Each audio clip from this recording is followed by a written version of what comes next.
Salut tout le monde, c'est Justine, on se retrouve sur le livre alert pour une nouvelle vidéo. Alors aujourd'hui, pour faire dans l'originalité, je vais faire mon bilan livresque de l'année 2019. Donc je suis très contente de vous retrouver pour cette vidéo parce que j'ai quand même eu pas mal de belles lectures cette année et même si l'année a vraiment été scindée en deux parties, une partie où j'ai énormément lu et une partie où ça a été beaucoup plus compliqué, j'ai quand même fait pas mal de belles découvertes et j'avais envie de vous partager quelques titres dans cette vidéo. J'ai beaucoup hésité au niveau du format, je savais pas trop quoi faire et j'ai vu sur plein de chaînes anglaises les Book Awards où en gros on décerne les prix aux livres qu'on a le plus apprécié dans l'année selon certaines catégories. Du coup j'ai créé des catégories un petit peu en fonction de ce que j'avais envie de vous présenter, je vais pas vous mentir. Et si vous avez envie de voir d'autres vidéos sous ce format là, je vous mets dans la barre d'infos la vidéo de Léo, si je dis pas de bêtises, qui a fait aussi ses Book Awards 2019 et que j'ai trouvé très sympathique. Avant de commencer à décerner les awards du livre à l'air, je vais commencer par vous donner quelques chiffres sur mon année, sur mes lectures. J'utilisais Livre Addict pour mes statistiques.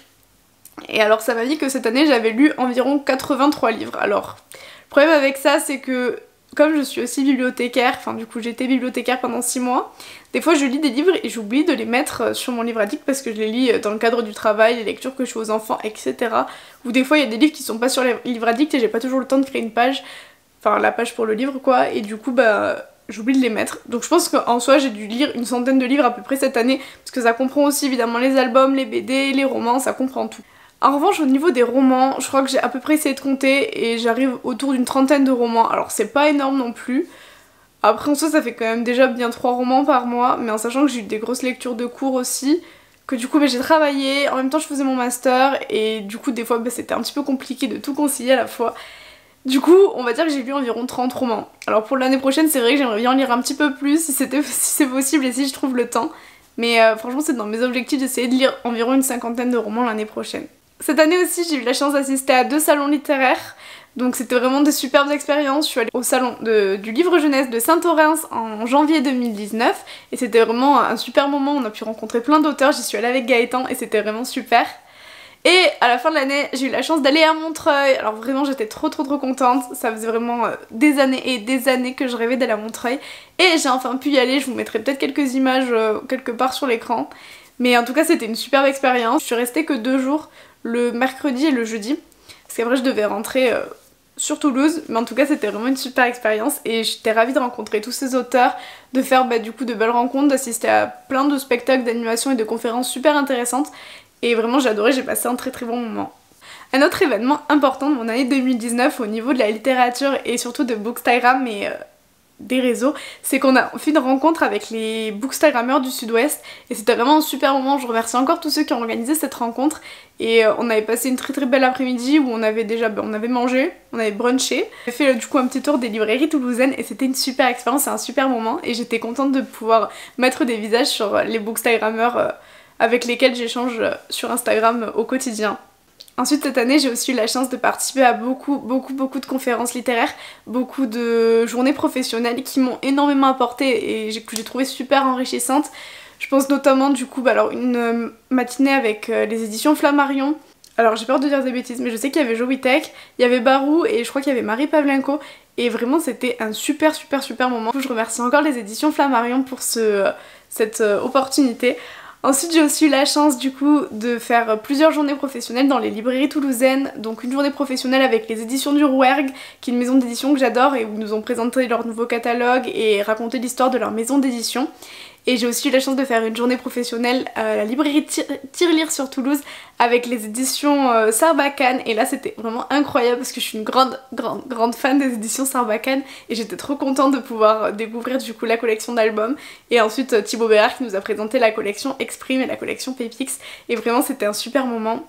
Ensuite évidemment j'ai aussi fait plein d'autres rencontres plus tournée vers mes études du coup parce que je suis en master littérature jeunesse avec des conférences sur le lien entre l'oralité et la lecture d'albums pour les bébés et plein d'autres thématiques super intéressantes. Ça a vraiment été une année très riche au niveau professionnel où j'ai fait plein de rencontres, plein de découvertes, où j'ai assisté à beaucoup de choses, où j'ai appris énormément et vraiment j'en suis très reconnaissante. Je remercie tous les auteurs que j'ai rencontrés cette année, tous les professionnels du livre, tous ceux qui m'ont permis du coup de pouvoir vivre tous ces moments là et de partager autant autour de cette passion qui est l'univers littéraire. Assez blablaté, maintenant on passe à la remise de prix et du coup je vais vous dire quels sont les awards que je vais remettre aujourd'hui. Le premier award que je vais remettre, c'est l'award de la meilleure romance que j'ai lue en 2019. Et alors là, c'est sans aucune hésitation possible. Songe à la douceur, écrit par Clémentine Beauvais, publié aux éditions Sarbacane dans la collection Exprime. Alors je saoule tout le monde avec ce livre et je suis désolée, mais c'est vraiment mon livre coup de cœur de l'année. Pour être honnête, c'est vraiment... si je devais n'avoir lu qu'un seul livre en 2019, ce serait celui-ci. C'est un roman adapté d'Eugène Onegin, une œuvre d'Alexandre Pouchkine, qui est aussi un opéra d'ailleurs. Et vraiment c'était une lecture incroyable, c'est écrit en vers, j'ai trouvé ça magnifique et bouleversant, j'ai beaucoup pleuré en le lisant. Mais vraiment c'est vraiment la lecture de mon année. Je peux que vous le recommander, alors par contre je vous préviens d'avance, hein, ça passe ou ça casse, l'écriture en vers, il y en a qui adhèrent pas du tout, et il y en a qui en raffolent, et moi je fais partie de ceux qui adorent. Et ça a vraiment été un grand plaisir, du coup je vous le recommande. Et du coup c'est lui qui gagne l'award de la meilleure romance de mon année 2019. Le second award que je vais distribuer, c'est l'award du meilleur polar de mon année 2019. Là non plus j'ai pas trop hésité pour être honnête. C'est un roman publié aux éditions du Rouergue. C'est donc 10 de Marine Carteron et c'est un roman incroyable. J'ai vraiment adoré, donc c'est dans la collection Dos à dos noir au Rouergue et vraiment c'est super. C'est une réécriture des 10 petits nègres d'Agatha Christie. Donc en fait là c'est 10 coupables, 10 personnes qui ont fait des choses pas très bien dans leur vie, pas très belles, qui se retrouvent sur une île pour une émission de télé-réalité. Alors eux ils pensent qu'en fait ils vont juste faire un escape game littéraire et passer un bon moment puis espèrent gagner, mais ce qu'ils savent pas c'est que ça va pas du tout se passer comme prévu. C'est un livre que j'ai trouvé incroyable, je suis vraiment pas polar d'habitude, j'aime pas trop les romans noirs, tout ça, c'est pas ma tasse de thé. Mais alors là j'ai adoré, d'ailleurs j'ai tout le temps envie de le relire, je pense que je vais le relire. J'adore déjà l'histoire des 10 petits nègres d'Agatha Christie, mais alors là, réadapté et mis un petit peu au goût du jour on va dire, j'ai trouvé que c'était vraiment un super roman et je ne peux que vous le recommander. Le meilleur roman que j'ai lu en littérature, on va dire adulte, qui n'est pas ni ado ni jeunesse, parce que c'est vrai qu'il y a beaucoup de ça dans mes lectures, c'est La vraie vie d'Adeline Dieudonné. J'ai trouvé ce roman bouleversant, alors j'ai un peu tardé à le lire parce que j'ai l'impression que tout le monde l'avait lu avant moi. Alors en fait pourtant je crois qu'il est sorti en 2019 en fait, je sais plus. En tout cas ce que je sais c'est que Gaëtan l'a lu avant moi, il l'avait chroniqué, il est allé rencontrer Adeline Dieudonné, il m'avait dit mais c'est super, lis-le, lis-le, lis-le. Et je l'ai lu et vraiment en fait c'était vrai, c'était super, c'était très bien. Alors évidemment c'est un roman très fort, très bouleversant, c'est... en fait tout le monde me l'avait recommandé et effectivement j'ai vraiment adoré, c'est très bien écrit, ça c'est impossible de rester insensible à cette lecture, franchement c'est pas possible et je vous mets la couverture ici quelque part pour que vous puissiez quand même le voir, mais je pense que vous en avez déjà tous beaucoup entendu parler. Alors maintenant un award, l'award de ma pire lecture de l'année, vraiment le livre que je n'ai pas du tout aimé, auquel je n'ai même pas adhéré, et d'ailleurs il est quelque part dans ma maison mais je ne vais même pas aller vous le chercher, je vous mettrai juste une image parce que vraiment je l'ai mis au fond de ma bibliothèque, il est pas prêt d'en sortir, je peux vous le dire, parce que j'ai pas du tout aimé. S'il en sort c'est pour faire un aller à la vente, il ne reviendra pas. C'est Le Blue Jean des exilés d'Alexandra Carrasco, donc ça a été publié par l'École des loisirs et alors c'était... voilà, c'est tout ce que j'ai à dire, j'ai pas du tout adhéré, donc c'est un roman sur les expatriés politiques, donc c'est une famille avec une jeune fille qui va du coup devoir déménager en France pour fuir les conflits politiques qui ont lieu au Chili. Et ben j'ai pas du tout aimé. Alors j'ai pas du tout aimé l'écriture, j'ai pas du tout aimé. Alors c'est un roman qui est un peu vieux, c'est vrai que je suis habituée à lire des choses peut-être plus récentes. Je sais pas quoi vous dire à part que vraiment bah c'était pas ça quoi. Du coup c'est ma pire lecture de l'année. Voilà. Je n'ai rien de mieux à vous dire, je suis désolée.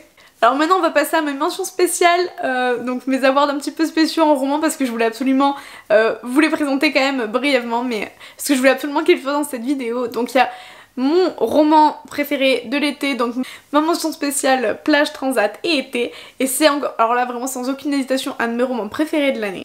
Diabolo fraise de Sabrina Ben Salah, publié encore une fois dans la collection Exprime chez Sarbacane. Vous allez finir par penser que je suis sponsorisée mais pas du tout, je suis vraiment une grande amoureuse de Sarbacane. Alors là vraiment ce roman, c'est un bijou, c'était ma lecture favorite. Ça aurait d'ailleurs été ma lecture de l'année s'il n'y avait pas eu Songe à la douceur, c'est un roman magnifique. Donc Diabolo fraise c'est l'histoire de 4 sœurs, elles sont âgées entre 11 et 18 ans, il y a Antonia l'aînée qui va en fait découvrir qu'elle est enceinte, Marik qui du coup va vivre son premier flirt, Jolene qui en fait n'a toujours pas ses règles et qui est vraiment très inquiète par cette situation, et Judy qui est la toute dernière et qui du coup va rencontrer des problèmes d'harcèlement à l'école. Et du coup c'est l'histoire de 4 femmes, mais 5 femmes si on compte aussi la maman qui a aussi ses soucis. Et vraiment c'est magnifique, ça parle de des filles, des femmes en général franchement, et c'est une lecture coup de cœur. Je la recommanderais à tout le monde parce que vraiment j'ai trouvé cette histoire magnifique, touchante, et puis franchement j'ai lu ça cet été et c'était vraiment un plaisir. J'ai adoré, je peux que vous le recommander. Vraiment c'est un très très beau livre. Un autre award avec une mention spéciale, c'est l'award de l'émotion, l'award du roman émouvant de mon année.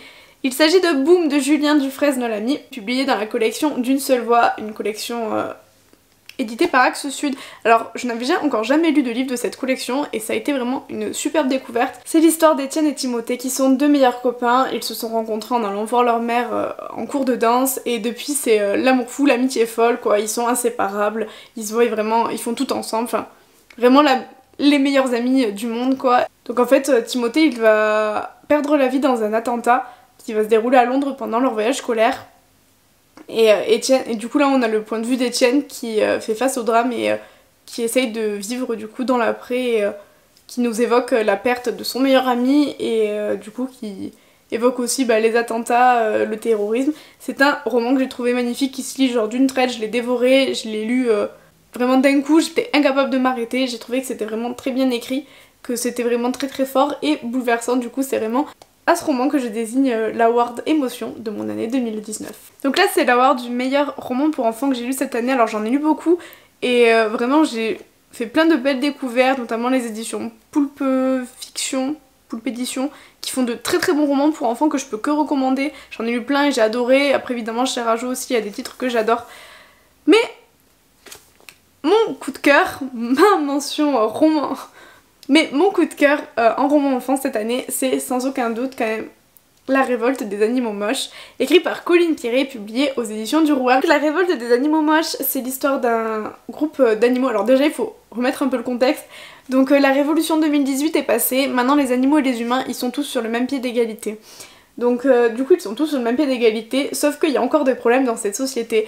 Bah oui, parce que les animaux moches, le type alligator, la hyène, le serpent ou encore l'araignée, ils sont complètement délaissés et du coup contrairement à leurs congénères, les grands chevaux étalons magnifiques, les dauphins ou tous les animaux adorés par les humains, eux ils sont complètement délaissés, ils font peur à tout le monde et dans la société ils trouvent pas leur place. C'est pour ça qu'un groupe de copains que vous voyez sur la couverture va du coup décider d'entamer une nouvelle révolution et de remettre les choses en cause, et ils vont manifester pour leurs droits et pour que leur physique ne leur porte plus préjudice. C'est un très bon roman pour enfants et ce que j'ai beaucoup aimé c'est qu'on parle de plein de sujets de société à hauteur d'enfant et j'ai trouvé ça super pour aborder, pour lancer la conversation avec les enfants, pour évoquer certains sujets. Déjà on parle de discrimination du coup sur le physique, sur l'apparence, on parle de plein de sujets de société que je trouve super intéressant d'aborder avec les enfants et là c'est vraiment fait de manière très très... En fait on le sent pas passer parce que c'est dans l'histoire et on est tellement pris par l'histoire que ça passe tout seul et à la fin on se rend compte quand même que ça nous amène vraiment à réfléchir et qu'on a...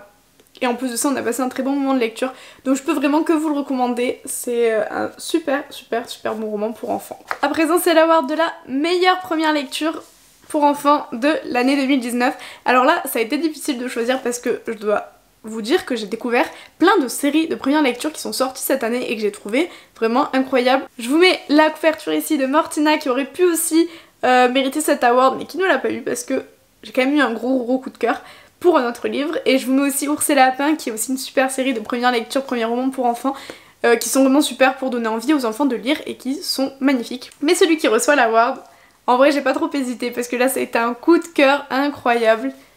Il s'agit de Top et Mulot, donc là c'est Les Beaux Jours, écrit par Henri Meunier, illustré par Benjamin Chaud. Alors déjà j'adore l'univers de Benjamin Chaud, ses illustrations que je trouve vraiment magnifiques. Et là c'est en fait scindé en 3 petites histoires. Donc Top et Mulot c'est 2 copains, ils sont inséparables, ils sont meilleurs amis. Et malgré leurs différences, malgré leurs désaccords, leur amitié elle est plus forte que tout. Ça c'est le tome 1, il y a un deuxième tome que j'ai aussi lu et que j'ai aussi adoré. C'est une ode à l'amitié mais aussi à la nature avec de très belles images.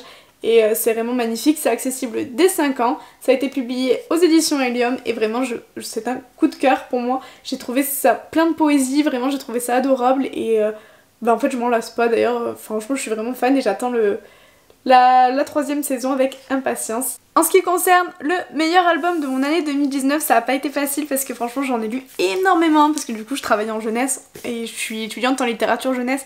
Donc autant vous dire que des albums j'en vois défiler beaucoup. Mais pour faire mon choix aussi ça a quand même été assez simple parce que c'est un de mes grands coups de cœur de l'année 2019. Il s'agit de l'incroyable Jacobinus Gainsborough par Rebecca d'Outremer, publié aux éditions Sarbacane encore. Alors il est tellement grand qu'on ne me voit plus derrière, mais c'est un magnifique album, juste une histoire magnifique. C'est la vie de Jacobinus Gainsborough que vous pouvez voir ici, qui est racontée dans ce très très bel ouvrage grand format en carré qui est très très beau. Les illustrations sont juste sublimes, je vais essayer de vous en montrer, on dirait des tableaux.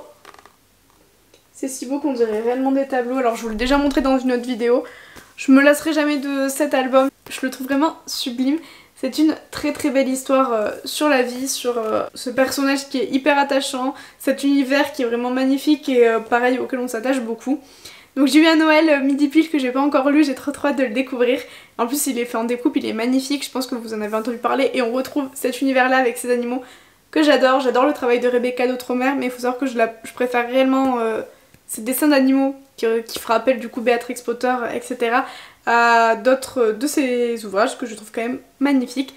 Voilà, j'aime beaucoup son travail et là l'histoire est vraiment très très belle, je ne peux que vous le conseiller, c'est un grand coup de cœur. Encore une fois qu'on a énormément vu passer mais vraiment pour moi c'est à juste titre, c'est magnifique. Pour le meilleur award du documentaire jeunesse de mon année 2019, j'ai pas non plus trop hésité pour être honnête. Il s'agit de Cheveux par Camille de Cussac. Alors Camille de Cussac, moi je suis une grande fan d'elle. En fait je suis vraiment fan de son travail d'illustration. D'ailleurs merci Gaëtan qui allait la rencontrer, il allait la rencontrer du coup dans une ressourcerie où il a acheté du coup des pochettes qu'elle a fait exprès pour moi ou qu'elle a illustrées et elles sont trop belles, vraiment trop magnifiques. Merci encore du coup à Camille de Cussac et à Gaëtan parce que j'étais trop contente. Et Camille de Cussac nous a envoyé d'ailleurs des illustrations qui sont magnifiques et encore une fois je suis trop contente, je vais les faire encadrer, les mettre chez moi. Et je suis ravie parce que je suis trop fan de son travail, je trouve qu'elle a un style graphique vraiment unique et personnel et j'adore tous ses livres. Et celui-ci c'est un documentaire sorti chez Gallimard Jeunesse qui parle des cheveux comme son nom l'indique. Et franchement j'ai trouvé ça génial, ça parle de tout, on parle des coiffures, des différents styles de coiffure aux différentes époques, de la vie d'un cheveu, des coupes des rois, on fait le tour en fait, on parle du cheveu sous toutes ses formes et j'ai trouvé ça super original, c'est complètement différent de ce qu'on voit d'habitude et je suis toujours contente de pouvoir proposer aux enfants des documentaires qui sortent de l'ordinaire. Ça en plus c'est très bien pour les ados aussi, franchement moi j'ai adoré, vraiment je suis fan.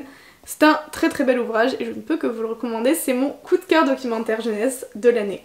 En album j'ai une mention spéciale coup de cœur du jury. Donc c'est l'album, je vous le mets ici parce que je ne l'ai pas, c'est Le Chemin de la Montagne de Marianne Dubuc qui est une magnifique histoire. Vraiment je l'ai lu, j'ai pleuré toutes les larmes de mon corps, j'ai été bouleversée. Donc c'est l'histoire de Madame Léraud qui part en fait régulièrement en haut de la montagne et un jour elle va croiser un petit chat et elle va lui apprendre, du coup elle va lui faire découvrir ce chemin, lui faire découvrir ce voyage, ce petit périple, ils vont monter en haut de la montagne, admirer la vue. C'est une histoire sur la transmission, sur le partage et j'ai trouvé ça vraiment bouleversant, je ne peux que vous la recommander. Même si j'ai pleuré, vraiment c'était une trop belle histoire et j'en suis fan, j'adore ce livre. Et vraiment c'était une de mes mentions spéciales de l'année parce qu'il ne pouvait pas ne pas figurer dans cette. Donc mon award de la meilleure BD adulte que j'ai lue cette année, il s'agit d'une BD d'Aude Mermillo. Et c'est Il fallait que je vous le dise, une BD qui parle de l'avortement avec beaucoup de délicatesse, c'est très bien fait, très bien illustré. C'est vraiment magnifique et je ne peux que vous le conseiller. C'est un sujet difficile et sensible mais là c'est vraiment très bien abordé, très bien traité et vraiment j'ai adoré cette lecture qui est un one shot. Et enfin mon dernier award de cette vidéo c'est l'award BD pour enfants et là j'ai choisi une BD qui a été publiée par les éditions Dupuis, que je remercie d'ailleurs parce qu'ils m'ont envoyé ce livre du coup il y a quelques temps. Il s'agit du tome 1 d'Animal Jack, c'est une BD petit format pour enfants qui est vraiment super, c'est l'histoire de Jack du coup qui en fait se transforme malgré lui en animaux et du coup selon les moments de la journée il se transforme en en différents animaux. Alors c'est handicapant dans la vie mais c'est aussi parfois un vrai avantage, surtout quand il s'agit d'aider ses amis. On apprend plein d'anecdotes sur les animaux, c'est vraiment super rigolo, j'ai beaucoup aimé les illustrations et je vous conseille cette bande dessinée. Donc maintenant il y a le tome 3 qui va bientôt sortir, le tome 2 est déjà sorti, je ne l'ai pas encore lu, mais c'est vraiment très sympa pour les enfants. Et voilà, je crois qu'on a fait un petit peu le tour, je suis vraiment désolée, je pense que ma vidéo va durer des heures, mais du coup je suis quand même contente de vous faire une vidéo récap de cette année 2019 en lecture. Et j'espère que l'année 2020 sera tout aussi florissante en rencontres, en événements littéraires et en découverte bien sûr de nouveaux livres. J'ai hâte de faire plein de lectures, d'aller dans des salons, de pouvoir rencontrer de nouveaux auteurs, partager, échanger autour de cette passion commune que nous avons tous ici. Et du coup, voilà, je suis vraiment super contente de vous retrouver aussi sur la chaîne pour vous faire partager tout ça. À très vite pour de nouvelles vidéos sur le livre à l'air. Et je vous souhaite évidemment une très belle année 2020, même si on vous l'a déjà souhaité à plus d'une reprise dans nos vidéos. Je vous souhaite une excellente année 2020. Plein de bonheur, plein de belles choses, de joie, d'amour, d'amitié et de belles lectures. À très vite sur le livre à l'air.